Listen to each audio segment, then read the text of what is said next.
Hi YouTube, this is Multi Craftsman here. It's done got summertime and it is hot, and I have bought a new toy, my milling machine, and it is so hot in my garage that it is very difficult to come out here and play, if you want to call it, to learn how to use this thing, to keep your attention on something that you're making. So I have an old air conditioner that I have stored in a storage building for quite a few years, and I did some measurements, and I decided I'm going to cut a hole in this wall. If you can see, there's a wire. There's also a cross brace. Of course, I'm going to cut the 2x4, but I knew there was a plug-in right here. I knew the odds were about 50-50 that the wire was going to come down from the ceiling, but there was also the possibility, since there's one straight over here, that they just bored the hole through the 2x4s and went straight across. I would think that would have probably been the easiest and the best thing to do, but of course my luck is not that good. It comes down from the ceiling.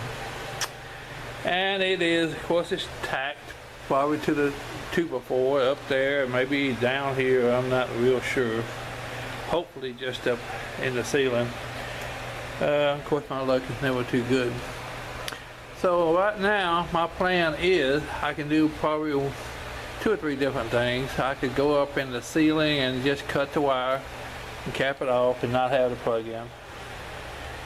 I'm planning, if I can get the wire out, to undo the wire here and to pull it up and bore a hole through here and go on around through here.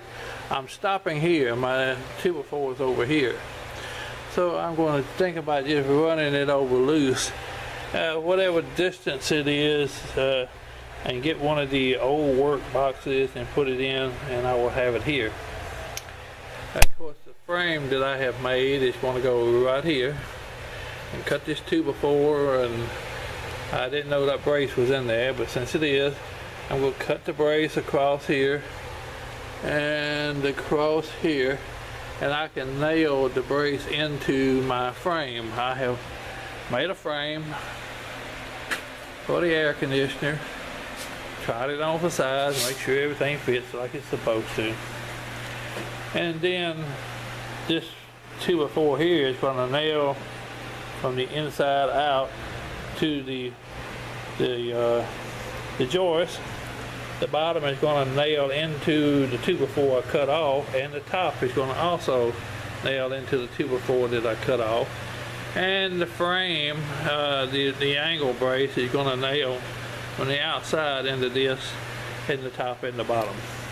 And the far side will not be attached to anything. It doesn't have to be, it should be, but I don't want to tear all the sheetrock out, and this is more than strong enough to hold this little air conditioner up.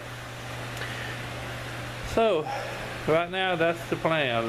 We'll see how it works out. My little fan just doesn't do the job. Close to 100 degrees in here and very, very humid, and there ain't much work getting done. Okay, let's see how this works out. We'll see if that wire is stapled to the joist down here at the bottom. It probably is. I'll probably have to do something else. Alright, we'll see. Okay, my original thoughts I think are correct about the running of this wire. So when you get down here to this plug-in, there are 2 sets of wires. Coming down this beam, there is 1 set of wire. Maybe a little bit unsafe, but since there is no other person anywhere around me, this is all woods, I have no other humans here, I went ahead with the wire disconnected and spread and turned the power back on just to take a quick look and everything seems to work. So one of my other ideas about maybe the power coming down here is the first feed, and then maybe running along the wall feeding the other one is also incorrect, since everything is hot except for this plug.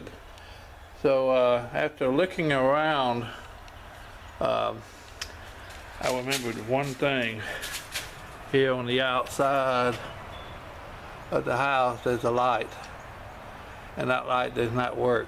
So obviously power comes in from the side over here and runs through the wall and goes to that plug-in and goes up here to this one and goes up in the attic and goes outside to that outside light.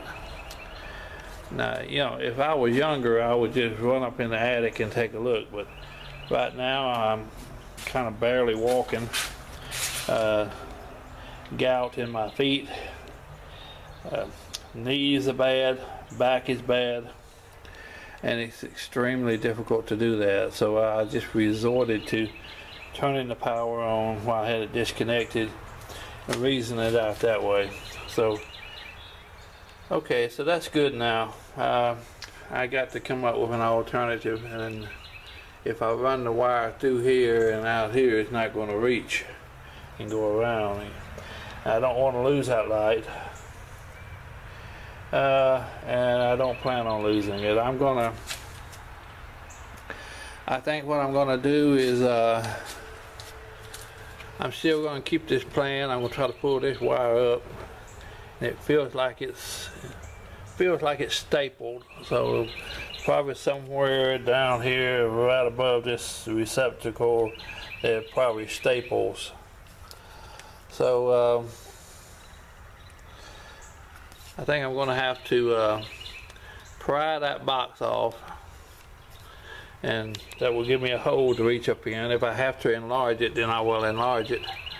Get a little pry bar up in there and prise the staple off and pull this wire up. Then I'm going to bore a hole up above my cutout that I can reach, run the wire over, and over there here somewhere, and how far is the other stud is right here. So I will probably go ahead and bore the hole through that stud and run that wire and come maybe over here and mount a junction box on this side of the stud. And from the junction box, now I should probably do it on this side of the stud, because gotta think about it. This, I'm making a, yeah, I gotta think about it. Oh well. Alright, I enlarged that hole a little bit to be able to get that box out, and I broke it out using a couple of chisels. The idea right now is I'm going to take the a paddle bit on the tree. I'll reach up in there a little above my cutout and bore me a hole and run the wire over. Okay, we'll see how that works out. Okay, this is the frame where it's going to sit. I'm going to take the Sawzall and cut that brace, and the plywood on the back, I'm going to cut it here from the inside with the Sawzall, and go back to the outside and actually put a few nails in it to secure it to this this frame. I took that wire that was there, and I had to, because it's not long enough to reach back to where the plug-in was, I put a junction box right here and fished it down to the junction box. Then I run a jumper wire from there to where the receptacle is going. I went ahead and cut the sheetrock out far enough that I can get a stud on each side, enough to well, that one's not cut out. But anyway, it's going to be cut out so I can get a half a stud, and I can secure the sheetrock.